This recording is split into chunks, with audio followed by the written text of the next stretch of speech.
जय हिंद। नमस्कार दोस्तों, मैं सचिन शुक्ला आपके अपने चैनल अजय एजुकेशन क्लासेज में आप लोगों का स्वागत करता हूं। आज हम लोग पढ़ेंगे क्लास 12 के फिजिक्स का बहुत ही इंपॉर्टेंट टॉपिक। जैसे हम लोग 10 का देखे थे, मैथ देखे थे, साइंस देखे थे, सब फंसते गया, वैसे इस मॉडल पेपर में 12 की फिजिक्स भी अच्छी तरह फंसेगा। हिंदी भी फंसा था, हर एक सब्जेक्ट फंसते गया है इस मॉडल पेपर से। और ये गारंटी है बेटा, अगर मन से आप लोग पढ़ लिए तो फिजिक्स भी अच्छा खासा फंसेगा। तो आप लोग जितना हो सके उतना चैनल को शेयर करो और वीडियो को लाइक करो। चलते हैं हम लोग क्वेश्चन पे चलते हैं। बेटा इसमें फिजिक्स में आप लोगों को 5 खंड दिया रहेगा।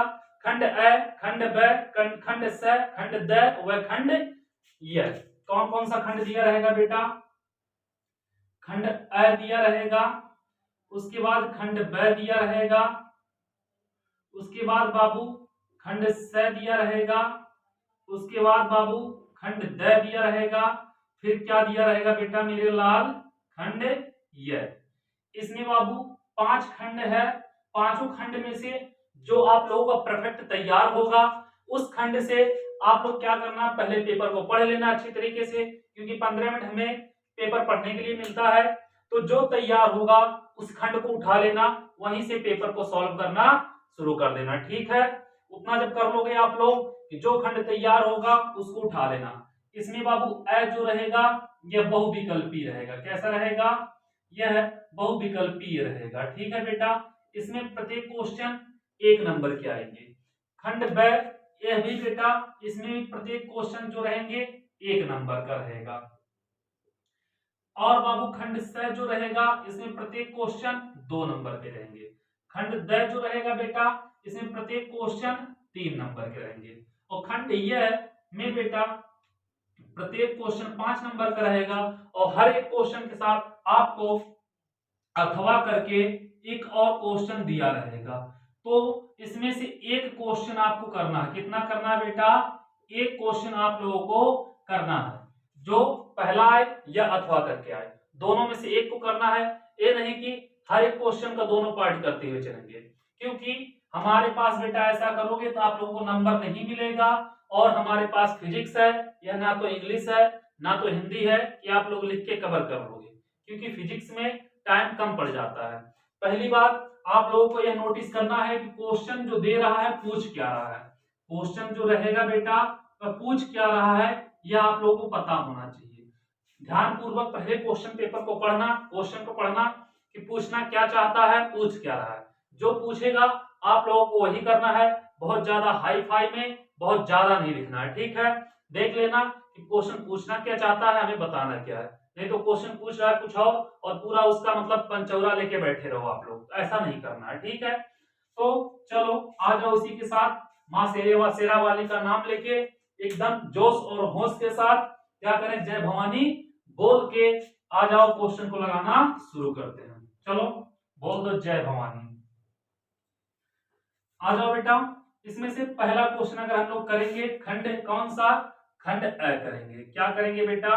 खंड अ करेंगे। और सबका सब क्वेश्चन कैसा होगा? बहुविकल्पी होगा। कैसा होगा बेटा? सबका सब जितने भी क्वेश्चन आएंगे सबका सब बहुविकल्पी आएगा। तो पहला क्वेश्चन क्या दिया इसमें बेटा मेरे लाल? निम्नलिखित में से किस वैद्युत चुंबकीय विकिरण की तरंग दैर्ध्य न्यूनतम होती है? निम्न में से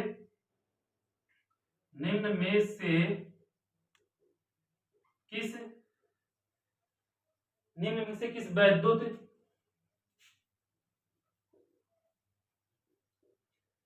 चुंबकीय विकिरण विकिरण होता है बेटा? क्या होता है? विद्युत चुंबकीय विकिरण होता है। विकिरण की तरंग दैर्ध्य न्यूनतम होती है। यह बताना बाबू। ऑप्शन दिया है, क्या दिया ऑप्शन में? पहला पराबैंगनी किरण, पहला दिया बेटा पराबैंगनी किरण। दूसरा दिया है बाबू मेरे लाल यक्स किरण। क्या दिया है? यक्स किरण। तीसरा दिया है बाबू, दिया है सूक्ष्म तरंगे, सूक्ष्म तरंगे। चौथा दिया है, चौथा क्या दिया है, गामा किरण। तो बेटा बताना है कि विकिरण, चुंबकीय विकिरण की तरंग दैर्घ्य न्यूनतम होती है, किसमें न्यूनतम होता है और किसमें अधिकतम होता है। बेटा जो तरंगे होती हैं, एक होता है, पहला देख लेना यहां से, पहला होता है बेटा रेडियो तरंगे। क्या होती हैं, रेडियो तरंगे। दूसरा होता है बेटा, क्या होता है, सूक्ष्म तरंगे। तीसरा होता है बेटा अवरक्त तरंगे। तीसरा क्या होता है, अवरक्त तरंगे। चौथा क्या होता है बाबू, दृश्य तरंगे।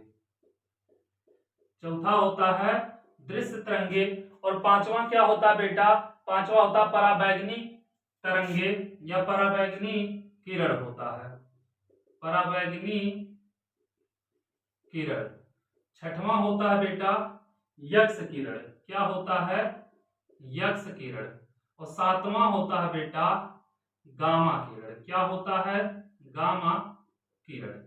ये बेटा सात होते हैं, रेडियो तरंगे, सूक्ष्म तरंगे, अवरक्त तरंगे, दृश्य तरंगे, पराबैंगनी किरण और यक्ष किरण और गामा किरण। इसमें बाबू ऊपर से नीचे क्रम में आओगे, यह होता है बाबू बढ़ते क्रम। क्या होता है, बढ़ते क्रम। लेकिन किसका, यह होता है बेटा आवृत्ति का, ना कि तरंग दैर्घ्य का। तो सबसे ज्यादा आवृत्ति किसकी होगी, अगर आवृत्ति पूछेगा तो गामा किरण की, और सबसे कम आवृत्ति किसकी होगी, रेडियो तरंगे की। ठीक है, तरंग दैर्घ्य अगर पूछता है बेटा तो ये क्या होता है, घटते क्रम होता है। क्या होता है, घटते क्रम। क्या बेटा, तरंग दैर्घ्य। तरंग दैर्घ्य क्या होगा, यह घटते क्रम में होगा। ठीक है, तो बाबू घटते क्रम में आएगा तो न्यूनतम मतलब सबसे कम पूछ रहा है, तो सबसे कम किसका होगा, गामा किरण की। और सबसे अधिक क्या होगा इसमें, रेडियो तरंग की। तो क्या होगा बेटा, गामा किरण इसका क्या हो जाएगा, राइट आंसर हो जाएगा। तो निम्न में से किस वैद्युत चुंबकीय विकिरण की तरंग दैर्घ्य न्यूनतम होती है, अगर पूछेगा आज के बाद तो आप लोग नहीं भूलोगे, किसकी होती है, गामा किरण की। और अधिकतम किसकी होती है, रेडियो तरंग की। अगर आप लोग इसको भूल जाते हो तो कोई बात नहीं, हम इसका एक ट्रिक बता रहे हैं कि आज के बाद आप लोग कभी नहीं भूलोगे। एक ट्रिक आता है बेटा, क्या आता है, radio Mirchi, radio Mirchi, I love you एक्सरे गम। आई लव यू और क्या बेटा, एक्सरे गम। इससे हो जाएगा बेटा गामा किरण, इससे बेटा हो जाएगा यक्ष किरण, यू से बेटा अल्ट्रा, कौन सा हो जाएगा, यू से अल्ट्रा हो जाएगा। और यहां से आई से इंफ्रा होगा, ये अल्ट्रा हो जाएगा बेटा। एक वी से बेटा विजुअल हो जाएगा, दृश्य वाला, इंफ्रा हो जाएगा बेटा इससे। और एम से माइक्रो हो जाएगा, और आर से रेडियो तो पता है। माइक्रो क्या होगा, सूक्ष्म होगा, इंफ्रा क्या होगा, अवरक्त होगा, विजुअल क्या होगा बेटा, दृश्य होगा, अल्ट्रा क्या होगा, पराबैंगनी होगा, यक्ष किरण तो पता है आपको, गामा किरण पता है। क्या कर लोगे, याद कर लोगे, radio Mirchi, I love you, यक्ष रे गम से याद हो जाएगा आप लोगों को। उम्मीद करता हूं इतना आप लोगों को अच्छे तरीके से समझ में आया होगा। चलो चलते हैं दूसरे क्वेश्चन की तरफ कि दूसरा क्वेश्चन क्या कह रहा है। इसको मिटाते हैं बेटा, आते हैं क्वेश्चन नंबर पहले के ख पे, देखेंगे पहले का ख क्या कह रहा है। ठीक है, आप लोगों का एक क्वेश्चन के साथ कई क्वेश्चन तैयार हो गया है, अगर मन से देखोगे तो कई क्वेश्चन तैयार हो जाएगा। चलो ख क्या कह रहा है, एक गतिमान कण का संवेग p है, तरंग द्रव्य तरंग की तरंग दैर्घ्य होगी। क्या दिया बेटा, एक गतिमान कण का संवेग, कण का संवेग p है, द्रव्य तरंग की तरंग दैर्घ्य होगी, द्रव्य तरंग की तरंग दैर्घ्य होगी, यह पूछ रहा है बेटा। पहला इसमें ऑप्शन दिया है, क्या दिया है, h by P, h by P. दूसरा दिया है बेटा P by H, P by H. तीसरा दिया है बाबू P इंटू एच, और चौथा क्या दिया है बेटा, चौथा दिया है P। एक गतिमान कण का संवेग P है, तो द्रव्य तरंग की तरंग दैर्ध्य क्या होगी आपको बताना है बेटा। तो लैम्डा इक्वल टू होता है h बाई P, तो क्या हो जाएगा बेटा तरंग दैर्ध्य h बाई P, दूसरा वाला इसका राइट आंसर होगा। उम्मीद करता हूं आप लोगों को अच्छे से समझ में आ गया होगा। चलो चलते हैं अगले क्वेश्चन की तरफ कि अगला क्वेश्चन क्या कह रहा है। क्वेश्चन नंबर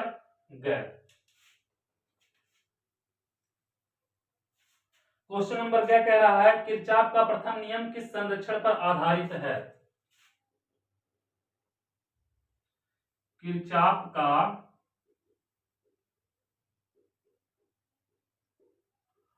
प्रथम नियम किस संरक्षण पर आधारित है।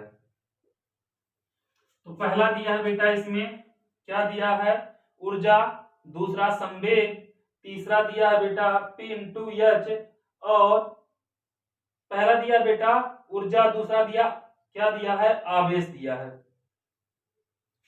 पहला दिया है ऊर्जा, दूसरा दिया है आवेश, तीसरा दिया है बेटा P इंटू एच, और चौथा दिया है क्या दिया है, द्रव्यमान।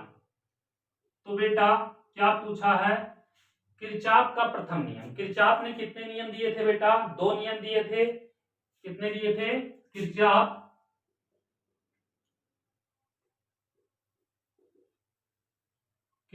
दो नियम दिए थे। कितने नियम दिए थे बेटा, दो नियम दिए थे। एक था प्रथम नियम और दूसरा था बेटा द्वितीय नियम। पहला जो था बेटा यह आवेश संरक्षण पर था। किस पर था, आवेश संरक्षण पर। और दूसरा जो था वो किस पे था बाबू मेरे लाल, ऊर्जा संरक्षण पर। तो किरचॉफ के दो नियम थे। कौन सा नियम पूछ रहा, प्रथम नियम। तो प्रथम नियम कौन सा होगा बेटा, आवेश संरक्षण पर। यह हो जाएगा इसका राइट आंसर। ठीक है, इतना नोट करो आप लोग। फिर चलते हैं अगले क्वेश्चन की तरफ कि अगला क्वेश्चन क्या कह रहा है। नोट करो जल्दी से।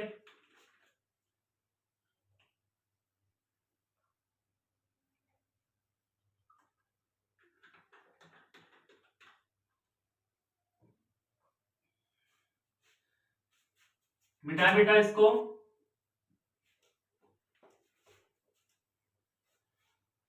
अगला कह रहा है बाबू, पीएन संध डायोड में उत्क्रम संतृप्त धारा का कारण है।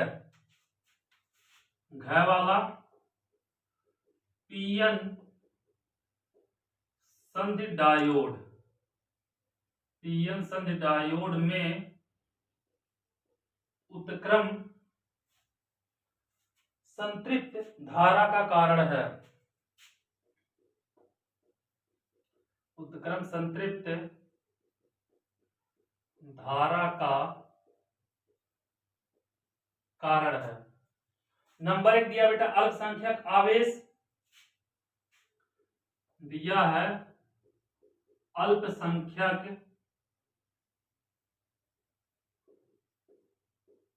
आवेश। नंबर दो दिया बेटा बहुसंख्यक आवेश, बहुसंख्यक आवेश। तीसरा दिया है बाबू ग्राही आयन, ग्राही आयन। और चौथा दिया बेटा दाता आयन। आपको बताना पीएन संध डायोड में उत्क्रम संतृप्त धारा का कारण है। तो बेटा इसमें जो होता है उत्क्रम संतृप्त का अल्पसंख्यक आवेश होता है। क्या होता है, अल्पसंख्यक आवेश होता है। इसको नोट करो।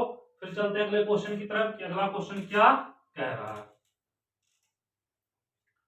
आ जाओ अगले क्वेश्चन पे बेटा। क्या कह रहा है अगला क्वेश्चन, पी टाइप एवं एन टाइप में क्रमशः बहुसंख्यक वाहक होते हैं। पी टाइप एवं एन टाइप में क्रमशः बहुसंख्यक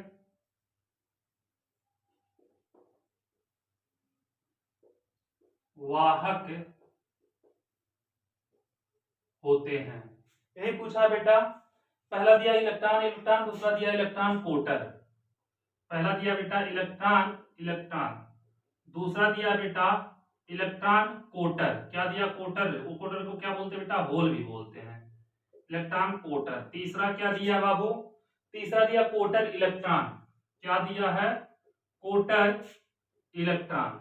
और चौथा दिया है, क्या दिया बेटा? इलेक्ट्रॉन व धन आयन।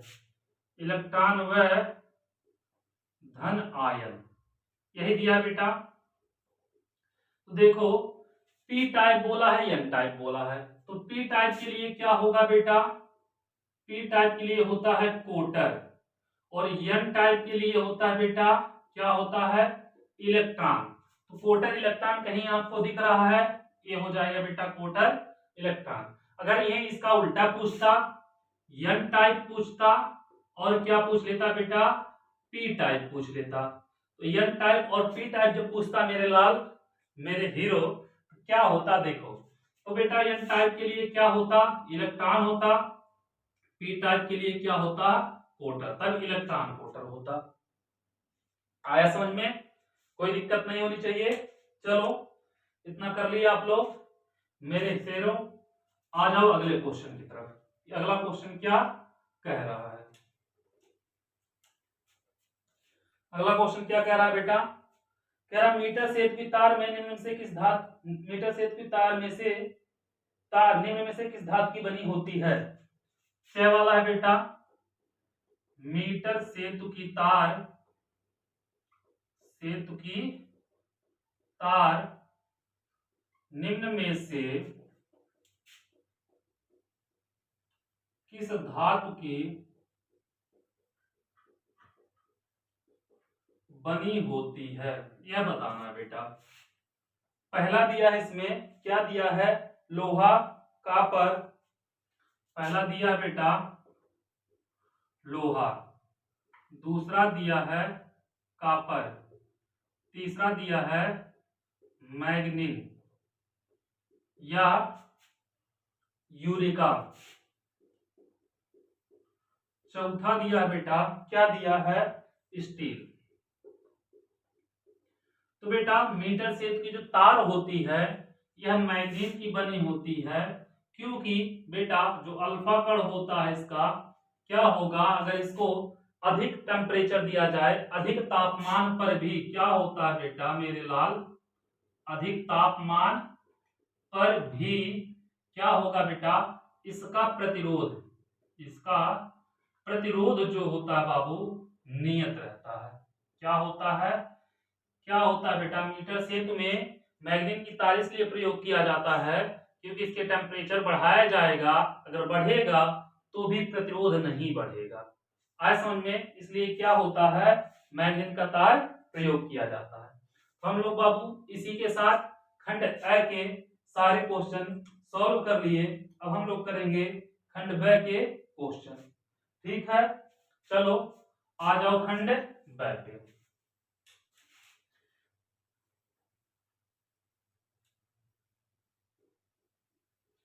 खंड ब देखते हैं बेटा, खंड ब क्या कह रहा है। इसमें से पहला क्वेश्चन कह रहा है बामा श्रेणी की न्यूनतम तरंग दैर्घ्य क्या है। क्वेश्चन बेटा दिया है पहला,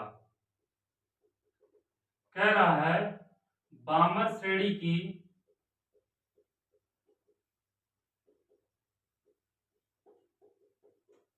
न्यूनतम तरंग दैर्घ्य क्या है, ये बोल रहा बाबू। तो देखो क्या होता है बेटा, यहाँ पे जो पहला होता है n1 बराबर, n बराबर जो 1 होता है, इसको हम लोग बोलते हैं, इसको क्या बोलते हैं बेटा? लाइमन। दूसरा जो होता है इस n बराबर 2, यह होता है बेटा बामर। यह क्या होता है? बामर होता है। इसके आगे जाओगे बेटा तो तीसरा जो होगा n बराबर 3, इसको क्या बोलते हैं? पास्चन। तो देखोगे बेटा तो बामर श्रेणी का बोल रहा है। क्या बोल रहा है? बामर श्रेणी का। तो इसके लिए देखोगे बेटा यहां से आएगा और इसके ऊपर से आएगा, इसके ऊपर से आएगा। तो चलो इसमें क्या होगा बेटा, इसका सूत्र होता है 1/लैम्डा equal to r into 1/n1 square minus 1/n2 का स्क्वायर। ठीक है, जब बाबू यहां पर देखो बामर का पूछ रहा है तो बामर के लिए n1 बराबर कितना होगा, n1 बराबर 2 होगा। अगर बेटा न्यूनतम पूछेगा तो n2 बराबर इनफाइनाइट होगा। ठीक है, अगर अधिकतम पूछेगा इसके अगला वाला n3 हो जाएगा। ठीक है, तो चलो हमसे क्या पूछा है, न्यूनतम पूछा है, r 1/2 का स्क्वायर माइनस 1/इनफाइनाइट का स्क्वायर करोगे बेटा। 1/लैम्डा इक्वल टू r, r का वैल्यू कितना होता है बेटा, r का वैल्यू आप लोगों को वैसे पता होगा कि कितना होता, 1.097 के करीब होता है। 1.1 गुणे 10 पर 7 हम रख ले रहे हैं, 1/4 यह हो जाएगा बेटा कितना, 0, तो इसको मिटा दे रहे हैं। ठीक है, कोई दिक्कत नहीं होगी। 1/लैम्डा इक्वल टू ये हो जाएगा 11/40, 10 में लौटाएंगे 0 बढ़ जाएगा, 10 पर 7। तो जब करोगे बेटा लैम्डा ऊपर जाएगा, लैम्डा इक्वल टू 40/11 गुणे 10 पर माइनस 7, तो लैम्डा इक्वल टू हो जाएगा बेटा 11 कितना, 11×3=33, 11×6=66, 3.6 गुणे 10 पर माइनस 7 मीटर के करीब कुछ आएगा बेटा। ठीक है, यहाँ के करीब कुछ आएगा। यह तो बाबू हमसे क्या था, यह न्यूनतम पूछा था। क्या पूछा था, न्यूनतम। अगर अधिकतम पूछा होता तब क्या होता, अधिकतम अगर पूछा होता तो 1/लैम्डा इक्वल टू r 1/n1 2 का स्क्वायर माइनस 1/n2 3 हो जाता। ये बेटा बामर श्रेणी के लिए था।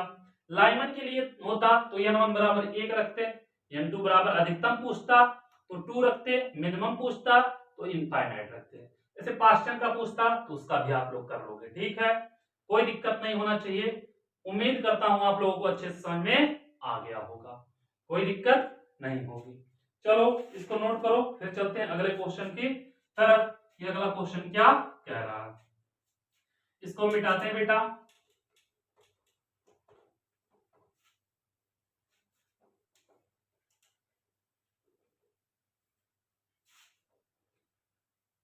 क्वेश्चन नंबर 2 क्या कह रहा है बाबू, क्वेश्चन नंबर 2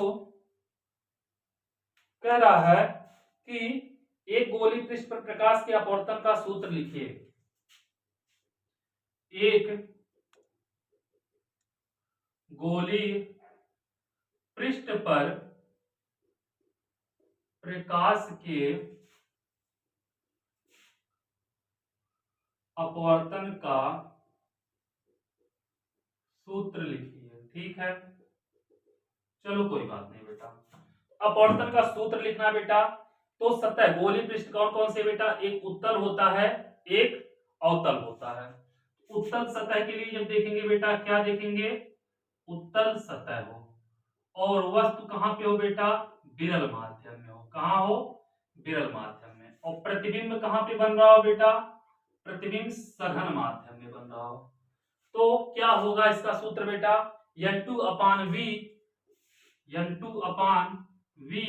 माइनस n1/u बराबर n2 माइनस n1/r।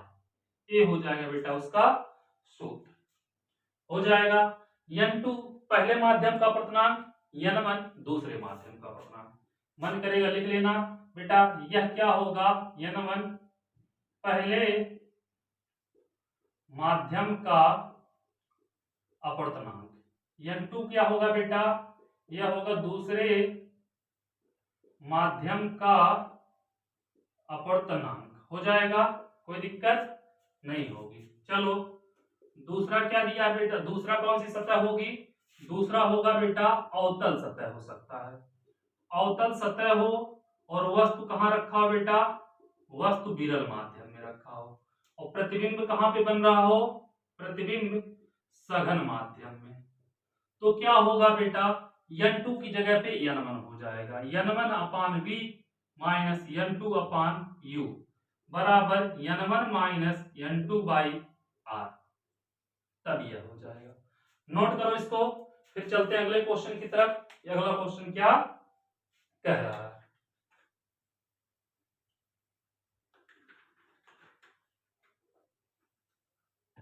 इसको नोट कर लो बेटा सब लोग।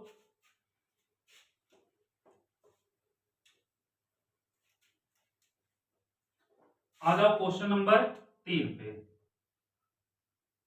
क्वेश्चन नंबर 3 क्या कह रहा है बेटा कि समस्थानिक का अर्थ एक उदाहरण देकर समझाइए।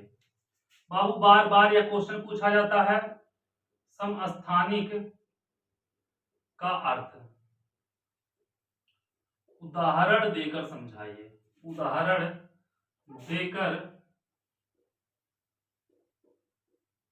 समझाइए। ठीक है बेटा, तो समस्थानिक क्या होता है बाबू? वे परमाणु जिनका परमाणु क्रमांक समान हो परंतु परमाणु भार क्या हो बेटा, भिन्न भिन्न हो या अलग अलग हो, वो क्या कहलाते हैं? समस्थानिक कहलाते हैं। वे परमाणु जिनका परमाणु क्रमांक समान होता है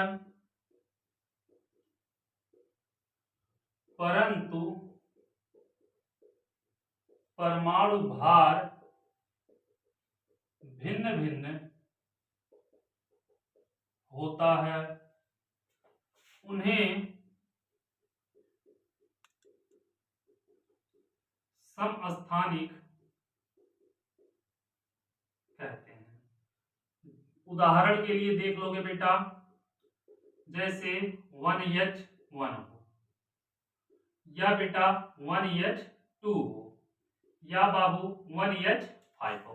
परमाणु क्रमांक समान होना चाहिए, परमाणु भार क्या होना चाहिए? भिन्न भिन्न होना चाहिए, अलग अलग होना चाहिए। ठीक है, कर लोगे, कोई दिक्कत नहीं होगी। बाबू कभी कभी इसी में पूछ लेता है समभारित किसे कहते हैं, समभारित पूछ लेता है। तो सेम इसका अपोजिट, वे परमाणु जिनका परमाणु क्रमांक भिन्न भिन्न हो परंतु परमाणु भार समान हो, वे क्या कहलाते हैं बेटा? वे समभारित कहलाते हैं। क्या कहलाते हैं? वे समभारित कहलाते हैं। उम्मीद करता हूं इतना आपको समझ में आया होगा। जैसे बाबू आता है आर्गन, क्या होता है? आर्गन। या आता है बेटा कैल्शियम, आर्गन आता है और कैल्शियम आता है, दोनों आते हैं। इसका बेटा परमाणु क्रमांक 18 होता है, इसका 20 होता है, लेकिन दोनों का अगर परमाणु भार देखा जाए तो कितना होता है? 40 होता है। तो समभारित क्या होगा? वे परमाणु जिनका परमाणु क्रमांक भिन्न भिन्न हो परंतु परमाणु भार समान हो, वो क्या कहलाता है? समभारित कहलाता है, जैसे आर्गन और कैल्शियम। उम्मीद करता हूं आप लोगों को अच्छी तरीके से यह समझ में आ गया होगा। चलो कोई बात नहीं, चलते हैं अगले क्वेश्चन की तरफ कि अगला क्वेश्चन क्या कह रहा है। बेटा ये क्वेश्चन जो चल रहा है दूसरे का ग था, क्या था? दूसरे का ग था। चलो आ जाओ अगले क्वेश्चन की तरफ। अगला क्या कह रहा है बेटा? चलो कह रहा है संधारित्र की धारिता को कैसे बढ़ाया जा सकता है। यह पूछ रहा है बाबू, हमें बताना है कि संधारित्र की धारिता को किस प्रकार बढ़ाया जा सकता है। नहीं बेटा, घ वाला दूसरा क्वेश्चन है। कह रहा है रेडियोएक्टिव कीड़ों की विभेदन क्षमता के बढ़ते क्रम में लिखिए। बोल रहा है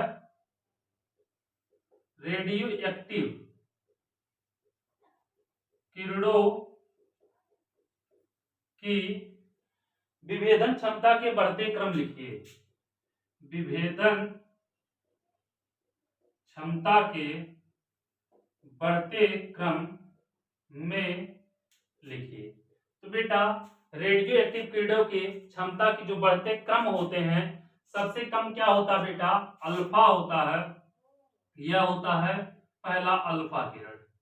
इससे बड़ा क्या होता है बेटा? इससे ज्यादा क्षमता किसकी होती है? बीटा किरण की। और सबसे ज्यादा किसकी होती है बेटा? गामा किरण की। ये हो जाएगा रेडियोएक्टिव किरणों के बढ़ते क्रम। ठीक है, जिनकी विभेदन क्षमता क्या होती है बेटा? अधिक होती है। तो सबसे ज्यादा सबसे अधिक किसका होता है? गामा किरण का, और सबसे कम किसका होता है? अल्फा किरण की। कभी पूछ ले कि सबसे कम विभेदन क्षमता किसकी होती है, तो अल्फा किरण की होती है, और सबसे ज्यादा किसकी होती है, होता है गामा किरण की। ठीक है, इतना आप लोगों को समझ में आ गया होगा, कोई दिक्कत नहीं होगी, इतना आप लोगों को करने में। चलो चलते हैं अगले क्वेश्चन की तरफ कि अगला क्वेश्चन क्या कह रहा है।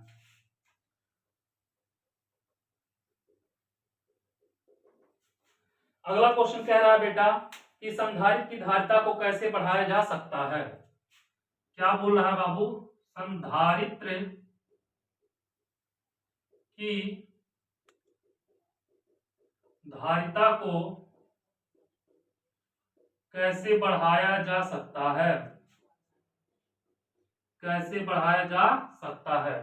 तो बेटा संधारित्र जो होता है C = K ε0 A/D, ए होती है। तो क्या होगा बेटा, पहला होता है संधारित्र के बीच, संधारित्र की प्लेटों के बीच परावैद्युत, ये क्या है बेटा, परावैद्युतांक है, तो परावैद्युत पदार्थ रखकर पहला हो जाएगा संधारित्र के प्लेटों के बीच, प्लेटों के बीच परावैद्युत पदार्थ रखकर। दूसरा क्या होगा बेटा, देखो ए है, यह भी अनुक्रमानुपाती मतलब क्षेत्रफल बढ़ेगा, तो क्या होगा, संधारित्र की धारिता बढ़ेगी। तो क्या होगा बेटा, प्लेटों का क्षेत्रफल बढ़ाकर। तीसरा क्या होगा बेटा, बीच की दूरी, देखो बेटा बटे में है, व्युत्क्रमानुपाती होगी, दूरी घटेगी तो क्या होगा, धारिता बढ़ेगी। तो क्या होगा, प्लेटों के बीच की दूरी घटाकर हो जाएगा बेटा। क्या क्या किया जा सकता है, प्लेटों के बीच परावैद्युत पदार्थ रख दिया जा सकता है, या प्लेटों का क्षेत्रफल बढ़ा दिया जाए, या उनके बीच की दूरी घटा दी जाए। तो क्या होगा बेटा, होगा क्या कि धारिता बढ़ जाएगी। उम्मीद करता हूं आप लोगों को इतना समझ में आया होगा, इतना समझने के लिए कोई दिक्कत नहीं होगी। चलो चलते हैं अगले क्वेश्चन की तरफ। अगला क्वेश्चन क्या कह रहा है, दूसरे का चयन कह रहा है बाबू, ए एन डी गेट के लिए लॉजिक प्रतीक बूलियन व्यंजक तथा इसकी सत्यता सारणी दीजिए। ए एन डी गेट के लिए लॉजिक प्रतीक बूलियन व्यंजक तथा सत्यता सारणी दीजिए, यह बोल रहा है बेटा। ए एन डी गेट क्या होगा बाबू, देखोगे ये हमारा हो जाएगा इस टाइप का बेटा, बना रहता है इस टाइप का ऐसे। ये हमारा हो जाएगा बेटा प्रतीक ए बी, ये होगा बेटा वाई, ये क्या हो जाएगा, प्रतीक होगा। बूलियन व्यंजक बेटा, बूलियन व्यंजक, बूलियन व्यंजक क्या होगा बाबू, होगा A dot B equal to Y, ये हो गया बूलियन व्यंजक। सत्यता सारणी क्या पूछ रहा है बेटा, सत्यता सारणी। तो क्या होगा बाबू मेरे लाल, यहाँ पे एक कॉलम खींचना, यहाँ पे एक, यहाँ पे एक, एक और, ठीक है, इसको यहाँ पे मिला दे रहे हैं हम, यहाँ पे ए, यहाँ पे बी, यहाँ पे A dot B equal to Y. तो यहाँ पे कितना होगा बाबू, जीरो होगा, यहाँ जीरो तो यहाँ जीरो होगा, यहाँ जीरो होगा, यहाँ एक होगा तो यहाँ जीरो होगा, यहाँ एक होगा, यहाँ जीरो होगा तो यहाँ जीरो होगा, ठीक है बेटा। और यहाँ एक होगा, यहाँ एक होगा तो यहाँ हो जाएगा एक, ये हो जाएगा सत्यता सारणी, ठीक है। इसको नोट करो, फिर चलते हैं अगले क्वेश्चन की तरफ। इसको आप लोग जल्दी से नोट कर लो, बहुत ही इंपॉर्टेंट क्वेश्चन है जितने भी है बेटा।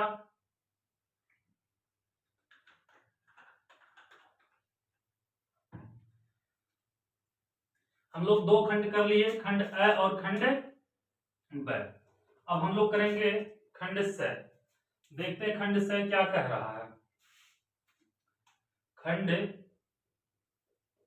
स बेटा, क्वेश्चन नंबर पहला, क्या दिया बाबू, इसमें पहले का क्या दिया है, वैद्युत फ्लक्स की परिभाषा तथा मात्रक लिखिए। क्या कह रहा है बाबू, बेटा मेरे लाल, वैद्युत फ्लक्स की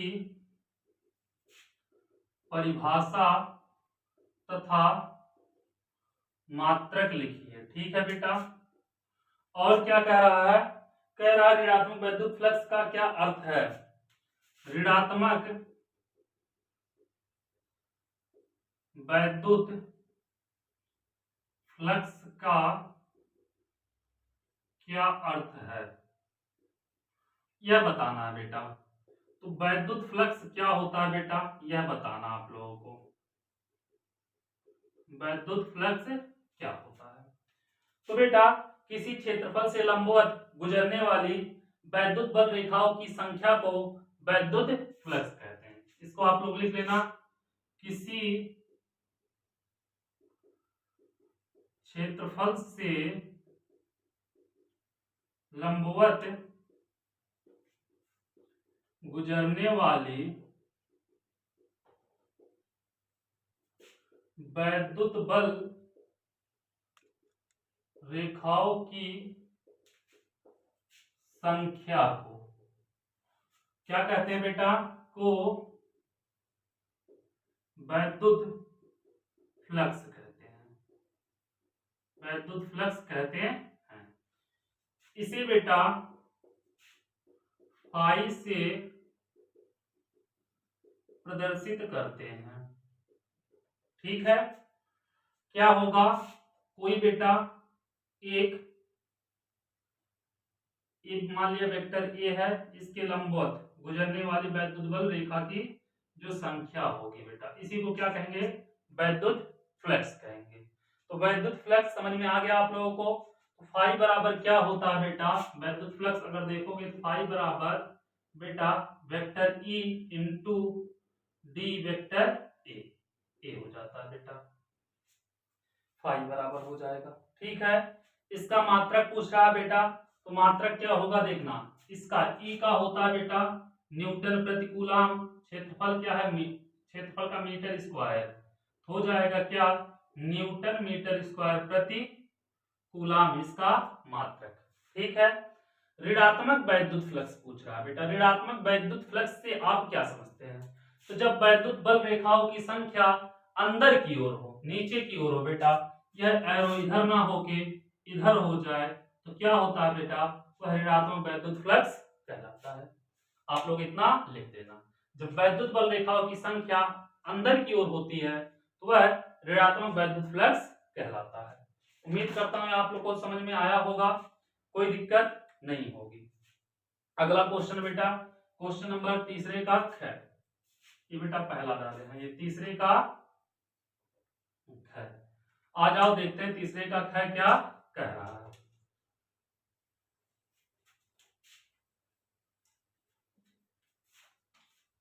तीसरे का ख कह रहा है बेटा कि एक तार में 5 एम्पियर धारा बह रही है। ठीक है। एक तार में 5 एम्पियर धारा बह रही है, धारा बह रही है। तार के अनुप्रस्थ काट से प्रति मिनट कितने इलेक्ट्रॉन गुजरते हैं, तार के अनुप्रस्थ काट से प्रति मिनट कितने इलेक्ट्रॉन गुजरते हैं, कितने इलेक्ट्रॉन गुजरते हैं। बेटा एक तार में 5 एम्पियर की धारा बह रही है, आई दिया है, आई दिया है, कितना दिया है 5 एम्पियर। अनुप्रस्थ काट के क्षेत्रफल से प्रति मिनट टी दिया है बेटा 1 मिनट, मतलब हो जाएगा 60 सेकंड। ठीक है। टी 1 मिनट मतलब कितना हो जाएगा 60 सेकंड। कितना कर लोगे आप लोग, यह पूछ रहा है कितने इलेक्ट्रॉन गुजरते हैं, मतलब हमसे पूछ रहा है यह। और Q बराबर क्या होता है आई टी, तो आई बराबर क्या होगा बेटा Q बाई टी, आई बराबर Q बाई टी, और बेटा Q बराबर N इंटू ई, ये हो जाएगा टी। N निकालना बेटा, तो I into T upon E equal to N, तो n बराबर i का वैल्यू 5, t का वैल्यू कितना बेटा 60 बटे ही 1.6 गुणे 10 पर माइनस 19। आप लोग इतना कर लोगे, कोई दिक्कत नहीं होगी। इसको सॉल्व करोगे आप लोग बेटा, लगभग आएगा 1.87 गुणे 10 पर 21 इलेक्ट्रॉन के करीब प्रति मिनट क्या करेंगे बेटा, गुजरेंगे। उम्मीद करता हूं आप लोगों को इतना समझ में आ गया होगा, इतना समझने में कोई दिक्कत नहीं हुई होगी। चलो इसको नोट करो, फिर चलते हैं अगले क्वेश्चन की तरफ। अगला क्वेश्चन क्या कह रहा है, चलो ठीक है बेटा, मिटाएं इसको।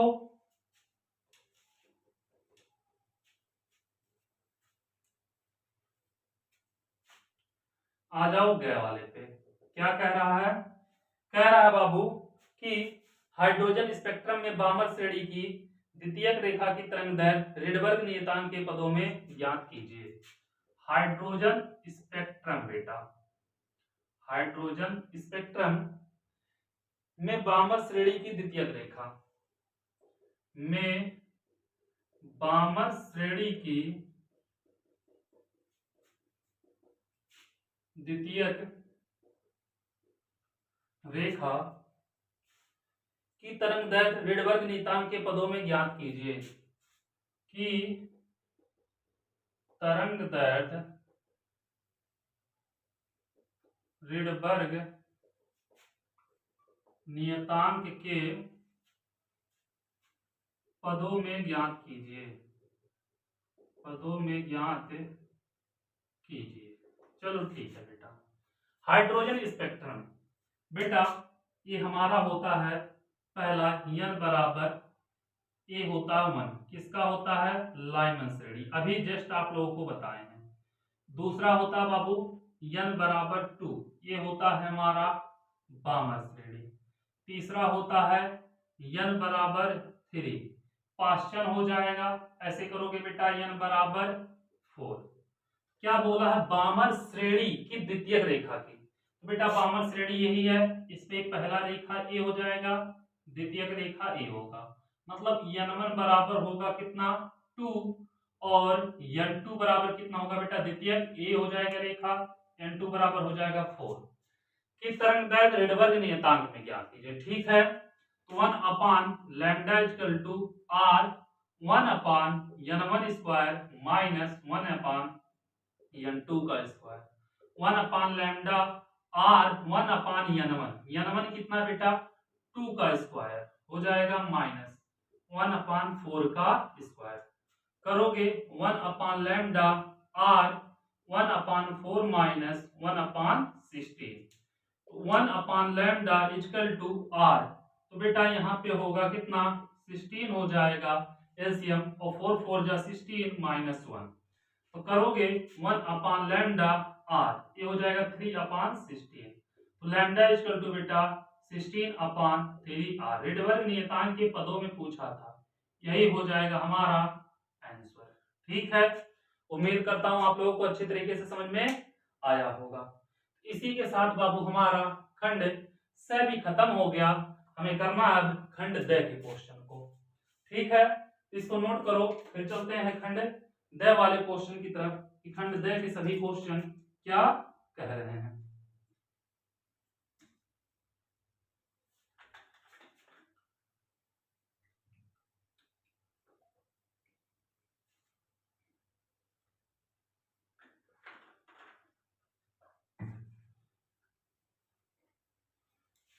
मिटाते हैं इसको बेटा,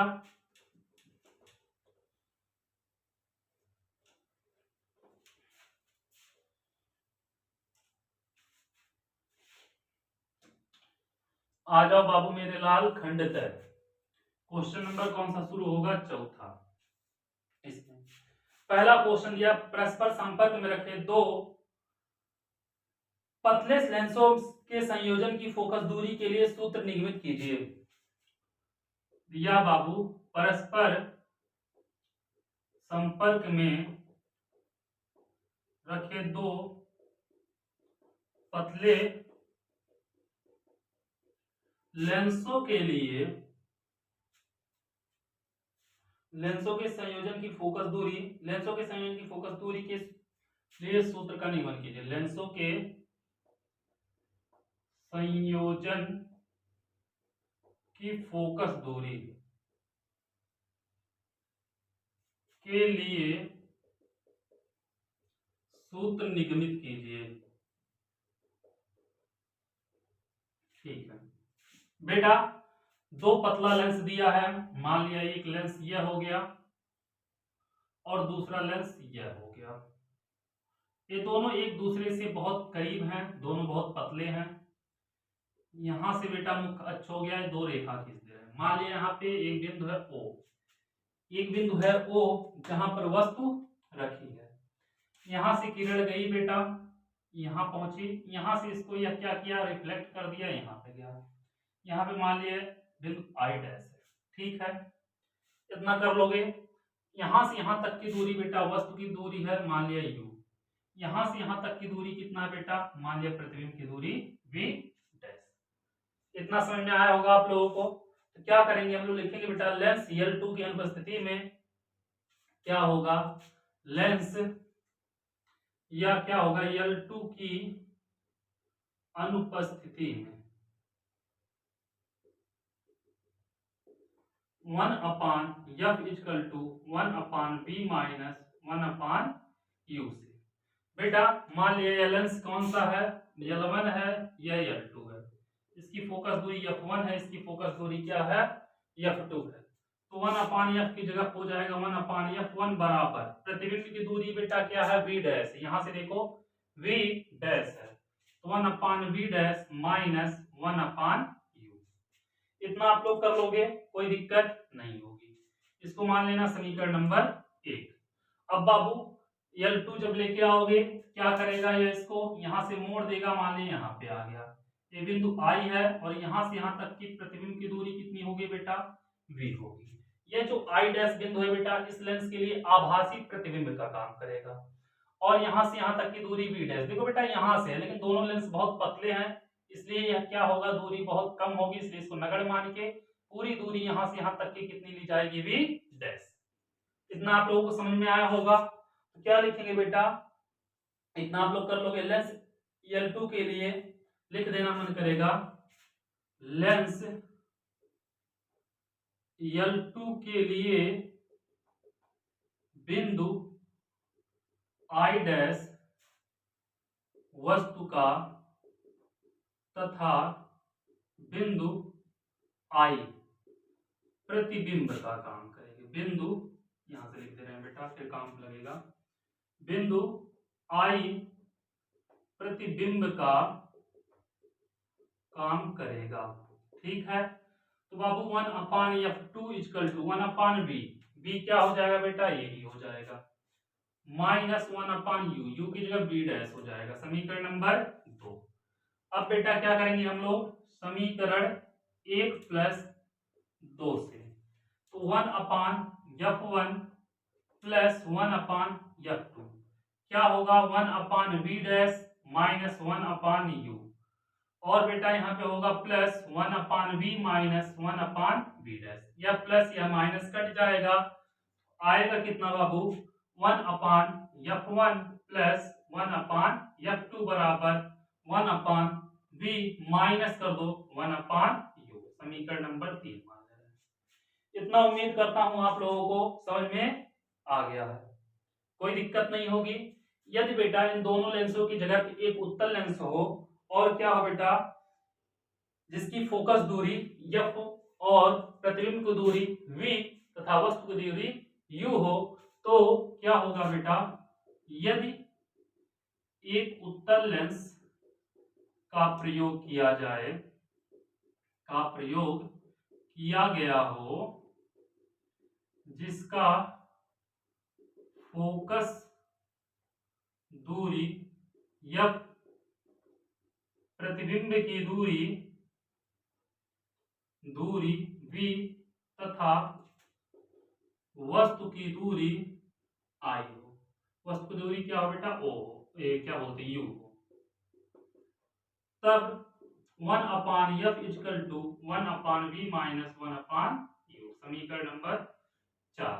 तो बेटा देखो यह और ये दोनों बराबर होगा, तो समीकरण 3 व 4 से जब करेंगे तो क्या होगा बाबू, हो जाएगा 1/f equal to 1/f1 plus 1/f2। ये हो जाएगी संयोजन की फोकस दूरी, कोई दिक्कत नहीं होगी। चलो ठीक है। अब बाबू अगर यह अवतल हो और दूसरा क्या हो, पहला उत्तल हो, क्या हो, दोनों उत्तल हो गए बेटा, तो इतना हो जाएगा 1/f बराबर 1/f1 प्लस 1/f2। कर लोगे, कोई दिक्कत नहीं होगी। यदि दोनों उत्तल लेंस हो बेटा तो ये क्या होगा, यह धनात्मक होगा। ठीक है। यदि दोनों लेंस क्या हो, अवतल हो, यदि पहला बेटा दोनों लेंस क्या हो बेटा, उत्तल हो, F1 क्या होगा बेटा, धनात्मक होगा, F2 बराबर क्या होगा, धनात्मक होगा, F क्या होगा बेटा, यह भी धनात्मक होगा। यदि दोनों लेंस क्या हो बाबू, अवतल, क्या हो, अवतल हो, तो F1 क्या होगा बेटा, F1 ऋणात्मक होगा, F2 भी ऋणात्मक होगा, तो बेटा क्या होगा यहाँ पे, F भी ऋणात्मक होगा। इतना समझ में आया होगा आप लोगों को, इतना आप लोग कर लोगे, कोई दिक्कत नहीं होनी चाहिए, इतना तो आराम से आप लोग कर ही लोगे। चलो ठीक है, कोई दिक्कत की बात नहीं है।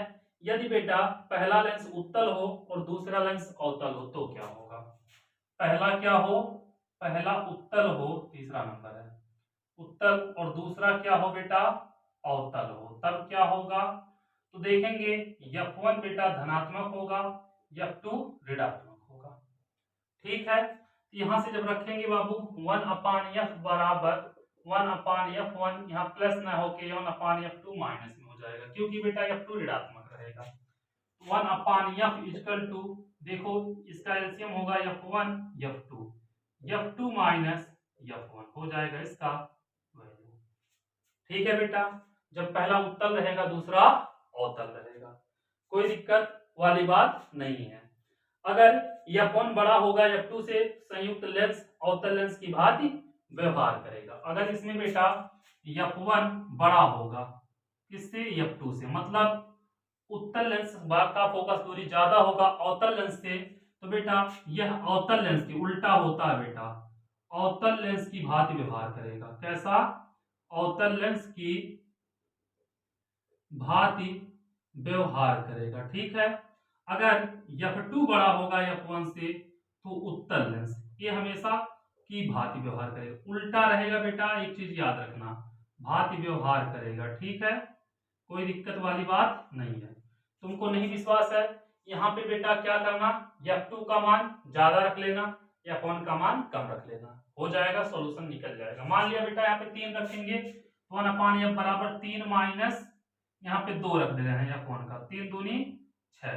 तो देखो बेटा अवतल लेंस का ज्यादा रख दिए तो कितना आ गया, 3 में से 2 गया 1/6, F का मान 6 आएगा। उत्तल लेंस की बात देखो, अवतल का ज्यादा रखें तो प्लस आ रहा है, अवतल का ज्यादा रखें तो प्लस आ रहा है उत्तल की बात, अगर बेटा उत्तल का ज्यादा रखेंगे तो अवतल की बात हो जाएगा। ठीक है, चलो इसको नोट करो आप लोग, फिर चलते हैं अगले क्वेश्चन की तरफ। ये अगला क्वेश्चन क्या कह रहा है, इतना पहले आप लोग नोट कर लो, फिर अगला क्वेश्चन देखेंगे। ठीक है, उम्मीद करता हूं ये आप लोगों को अच्छे तरीके से समझ में आ गया होगा।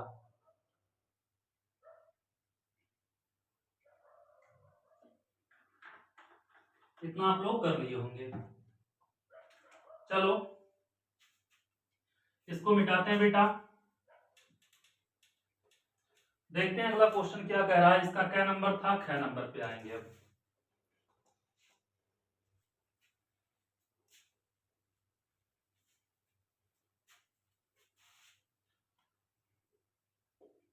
क्या कह रहा है बाबू, कह रहा है आइंस्टीन के प्रकाश वैद्युत समीकरण का निगमन कीजिए। आइंस्टीन के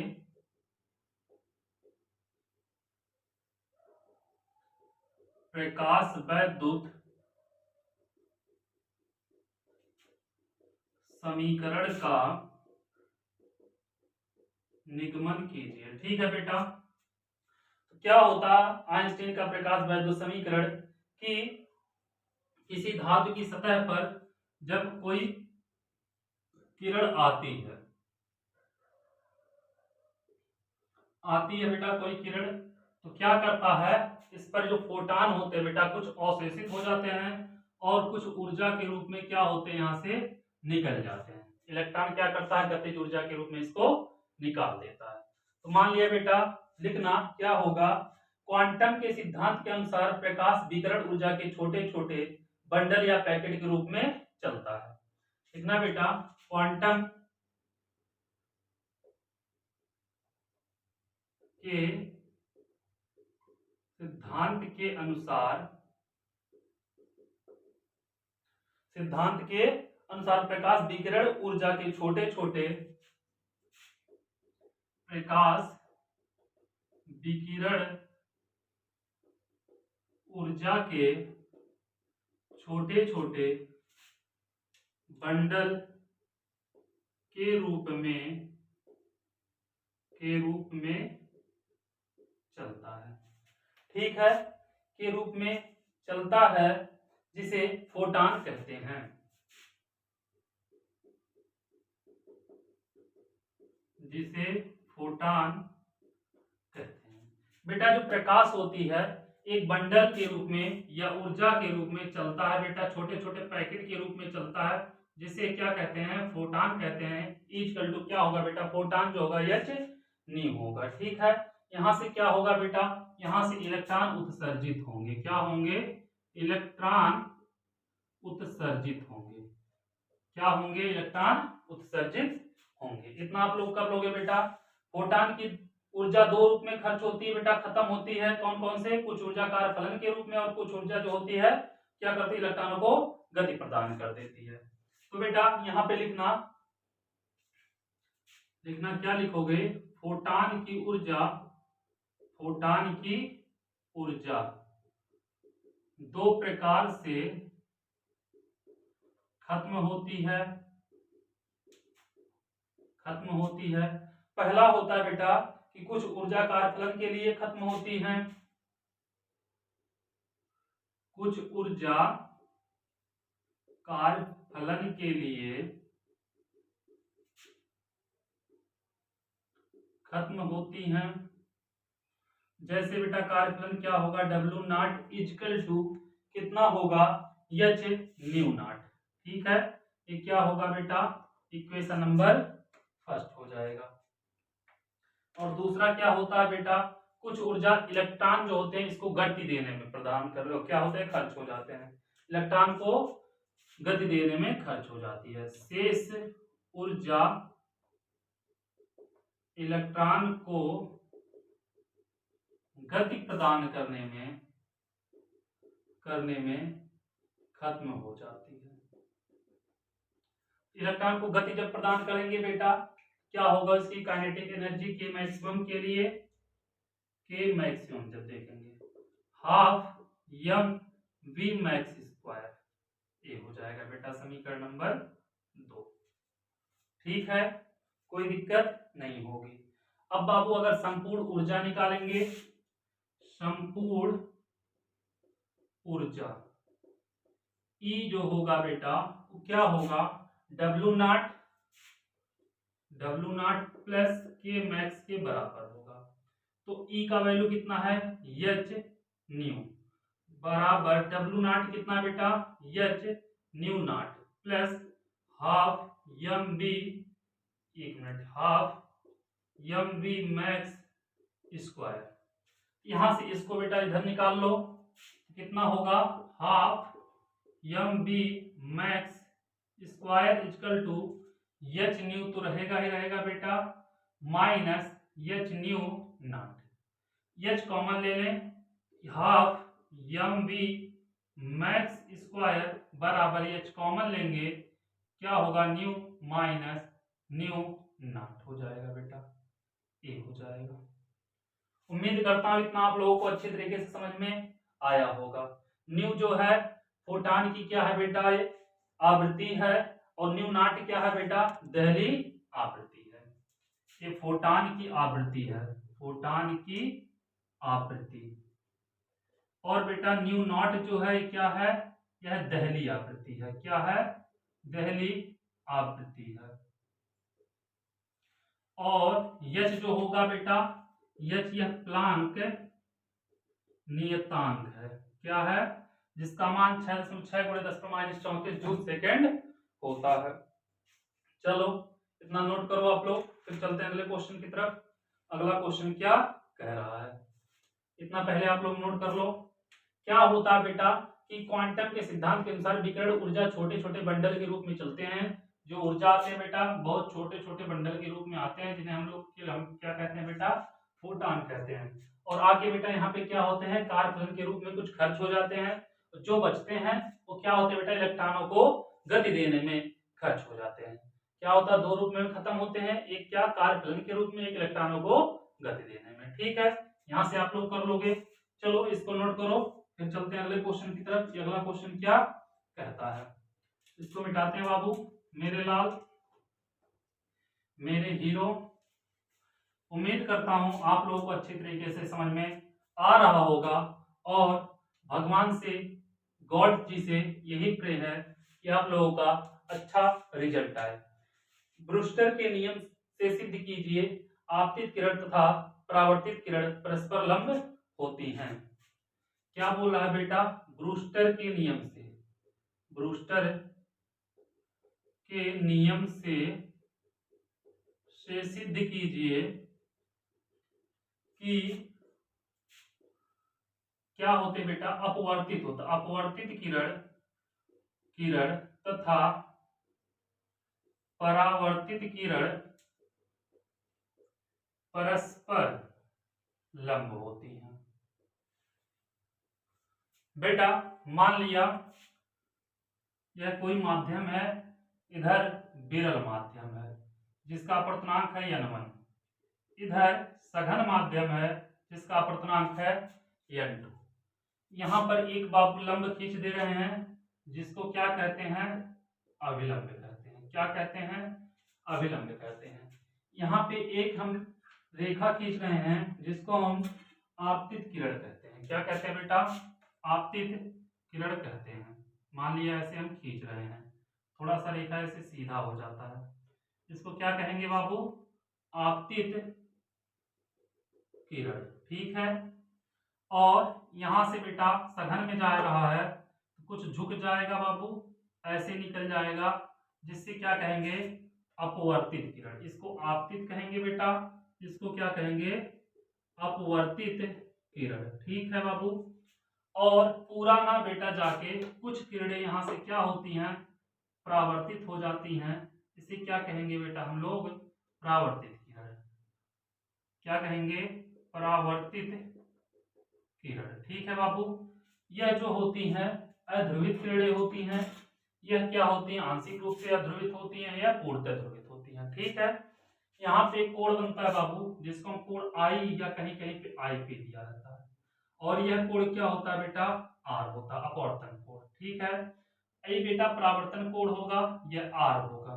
तो देखो आपतन कोण और परावर्तन कोण दोनों बराबर होते हैं, इसलिए क्या होगा, इसको भी हम क्या से लिख सकते हैं, आर लिख सकते हैं। चलो ठीक है, यहाँ पे बिंदु हम ओ ले रहे हैं, इस बिंदु को, इसको ए मान रहे हैं, इसको बी मान रहे हैं। तो कह रहा है परावर्तित, आपतित किरण, अपवर्तित किरण बेटा, अपवर्तित और परावर्तित ये दोनों किरणों के बीच का है जो कोण होता है, यह हमें सिद्ध करना है बेटा, कितना, 90 अंश। यह हमको सिद्ध करना है क्या, कि यह 90 अंश है।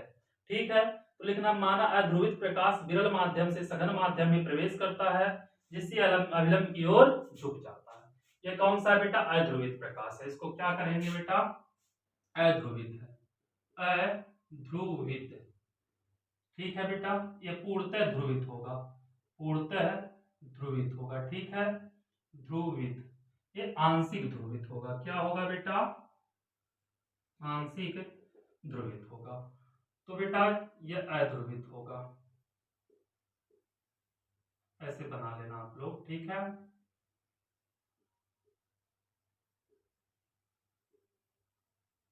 इतना आप लोग कर लोगे, यह पूर्णतः ध्रुवित होगा। ठीक है बाबू, हमें जो सिद्ध करना है, माना अध्रुवित प्रकाश आपतित होती है जो अपवर्तन के पश्चात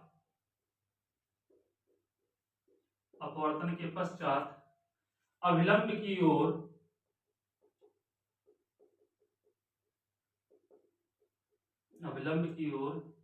झुक जाती है, जो अपवर्तन के पश्चात अविलंब की ओर झुक जाती है। इतना आप लोग कर लोगे बेटा। उसके बाद ब्रूस्टर के नियम से क्या होगा, लिखना ब्रूस्टर के नियम से। बेटा इसको आई पी कहीं कहीं लिखा रहता, कहीं आई लिखा रहता, कंफ्यूज मत होना। tan आई इक्वल टू अपवर्तनांक n2 अपान n1 हो जाएगा बेटा। tan को हम क्या लिख सकते हैं, sin आई अपान cos आई हो जाएगा बेटा। cos आई बराबर n2 अपान n1, समीकरण नंबर 1। अब हो जाएगा बेटा लिखना स्नेल के नियम से। स्नेल के नियम से क्या होगा बेटा, sin I upon sin r equal to हो जाएगा, अपवर्तनांक n होता है तो n2 अपान n1, समीकरण नंबर 2। देखो बेटा इधर का दोनों पक्ष बराबर है तो लिखना समीकरण 1 व 2 से। समीकरण 1 और 2 से क्या होगा, देखोगे यहाँ पे कितना होगा, sign I upon cos I बराबर sine I upon sine R. इससे बेटा खत्म हो जाएगा, दोनों ऊपर जाएगा, कॉस आई बराबर साइन आर। तो चाहे इसको दोनों में से एक को चेंज कर देना मेरे लाल। इसको हम लिखें साइन 90 माइनस आई, तो कॉस आई होगा, सही है, साइन आर। साइन से साइन तुलना करोगे हट जाएगा, 90 माइनस आई बराबर आर, तो 90 बराबर आई प्लस आर हो जाएगा। इसको समीकरण नंबर 3। अब यहाँ पर बाबू कोण आर है, ये कोण ए ओ बी है और कोण ए क्या है, आर है। इसको बेटा आई आई के बराबर होगा, आई मान लेना, ठीक है। तो क्या होगा, कोण आई प्लस यह कोण कौन सा है, आर प्लस कोण ए ओ बी बराबर 180, क्योंकि बेटा सरल रेखा पर कोण बन रहा है, इन दोनों का मान है 90, ए ओ बी बराबर 180, कोण ए ओ बी बराबर 180 माइनस 90, कोण ए ओ बी बराबर हो जाएगा बेटा 90 अंश। यह हो जाएगा इसका राइट आंसर। यही हमको क्या करना था, सिद्ध करना था। उम्मीद करता हूं आप लोगों को अच्छे समझ में आया होगा। चलो नोट करो, फिर चलते हैं अगले क्वेश्चन की तरफ कि अगला क्वेश्चन क्या कह रहा है, फिर उसको देखेंगे, अगले क्वेश्चन को भी निपटाएंगे। चलो आ जाओ, नोट करो बेटा इसको आप लोग।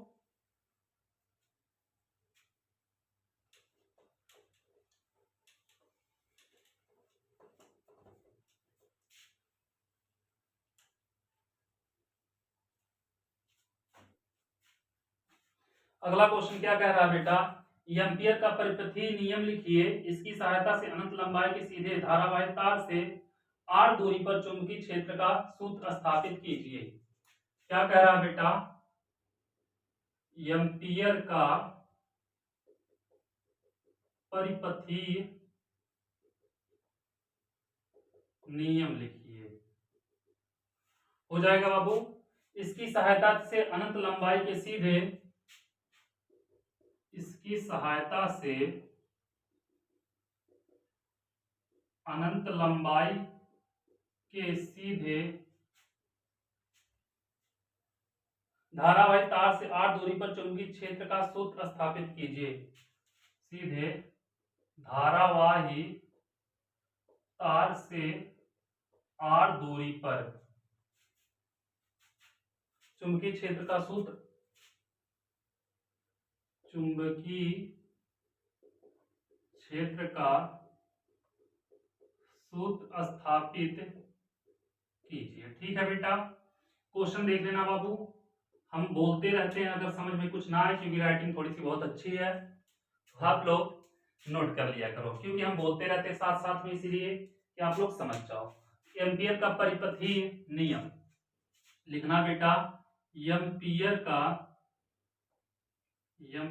का परिपथीय नियम। क्या होगा बेटा मेरे लाल कि एक धारावाही अनंत लंबाई का क्या हो, तार हो,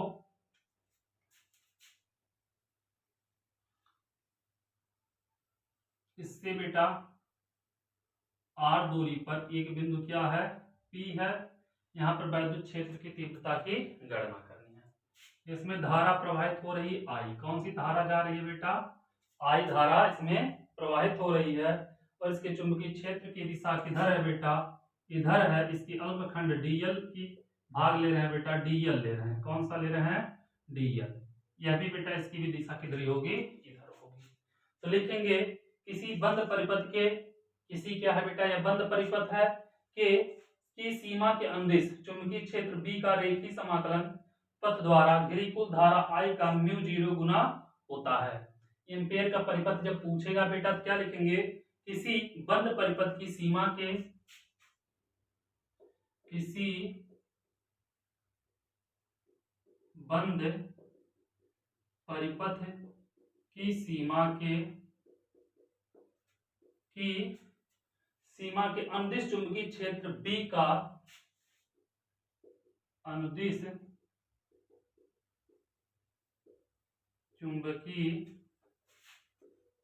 क्षेत्र B का क्या होता है बेटा, रेखीय समाकलन पथ द्वारा घिरी,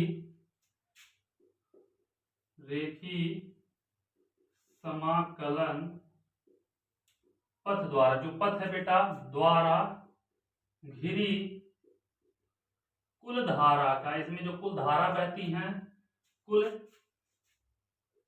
धारा का म्यू नॉट गुना होता है।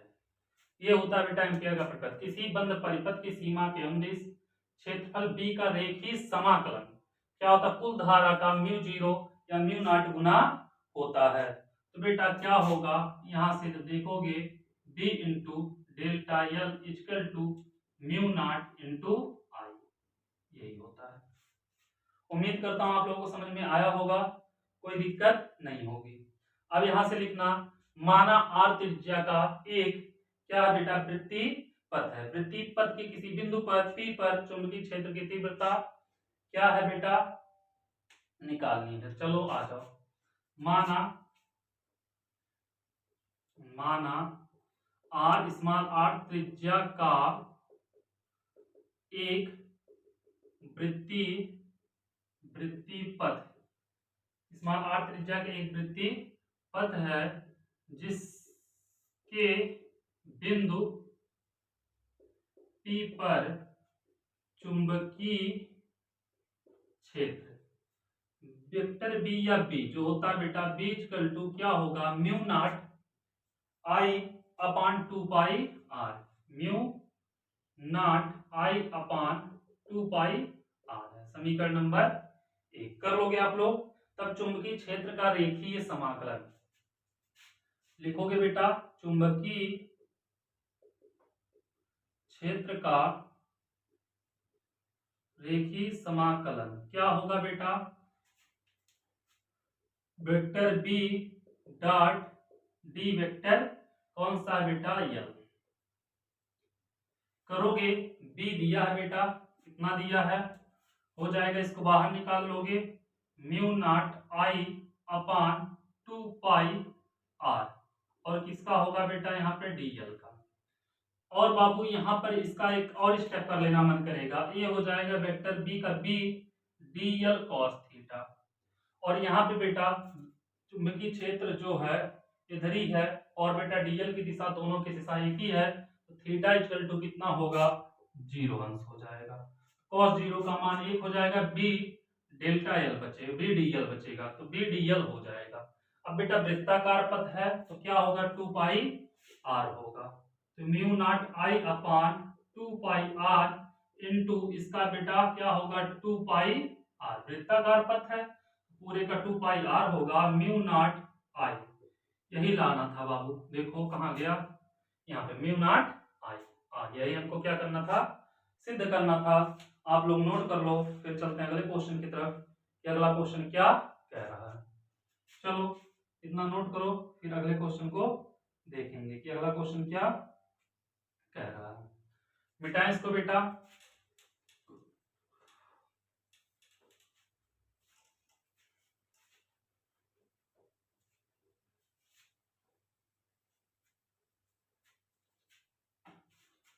अगला क्वेश्चन कह रहा है एक कुंडली का स्व प्रेरण गुणांक 40 मिली हेनरी है। एक कुंडली का स्व प्रेरण गुणांक 40 मिली हेनरी है। ठीक है बेटा, इसमें वैद्युत धारा 5 मिली सेकेंड में, इसमें वैद्युत धारा 5 मिली सेकेंड में 2 एम्पियर से 12 एम्पियर हो जाती है। कुंडली में प्रेरित विद्युत वाहक बल ज्ञात कीजिए। 2 एम्पियर से 12 एम्पियर हो जाती है, 12 एम्पियर हो जाती है कुंडली में प्रेरित विद्युत वाहक बल ज्ञात कीजिए। प्रेरित विद्युत वाहक बल ज्ञात कीजिए। ठीक है बेटा, चलो आ जाओ देखते हैं क्या कह रहा है। बेटा दिया है कितना, स्व प्रेरण गुणांक यल बराबर दिया है 40 मिली हेनरी, मतलब 40 गुणे 10 पर माइनस 3 हेनरी, मतलब 4 गुणे 10 पर माइनस 2 हेनरी हो जाएगा। उसके बाद बाबू दिया है वैद्युत धारा 5 सेकेंड मिली सेकेंड में, टी दिया है 5 मिली सेकेंड, तो हो जाएगा 5 गुणे 10 पर माइनस 3 सेकेंड। ठीक है, उसके बाद क्या दिया है बेटा, दिया है 2 एम्पियर से डेल्टा आई दिया है बेटा कितना 12 माइनस 2, हो जाएगा कितना बाबू 10 एम्पियर। क्या पूछा, प्रेरित विद्युत वाहक बल पूछा है। प्रेरित विद्युत वाहक बल minus L D I upon D T, यही होगा। माइनस यल का वैल्यू कितना है 4 गुणे 10 पर माइनस 2, डी आई का मान है 10 और डी टी का मान कितना बेटा डी टी 5 गुणे 10 पर माइनस 3। तो बेटा इसको 4 गुणे 10 पर माइनस 2 मत करो, 40 गुणे 10 पर माइनस 3 रख दो, 40 गुणे 10 पर माइनस 3, इस कैंसिल हो जाएगा। और इसको आप लोग क्या करना, सॉल्व कर लेना, जितना आएगा वही इसका आंसर हो जाएगा। तो हो जाएगा 400 बटे 5, 5 बटे 40 माइनस 80, ये हो जाएगा इसका आंसर वोल्ट। ठीक है बाबू, चलो इतना आप लोग कर लेना। क्वेश्चन नंबर 4 तक हम लोग कर चुके हैं। क्वेश्चन नंबर 5 से हम सुबह आप लोगों को वीडियो अपलोड कर देंगे और उम्मीद करता हूं आप लोगों को अच्छी तरीके से समझ में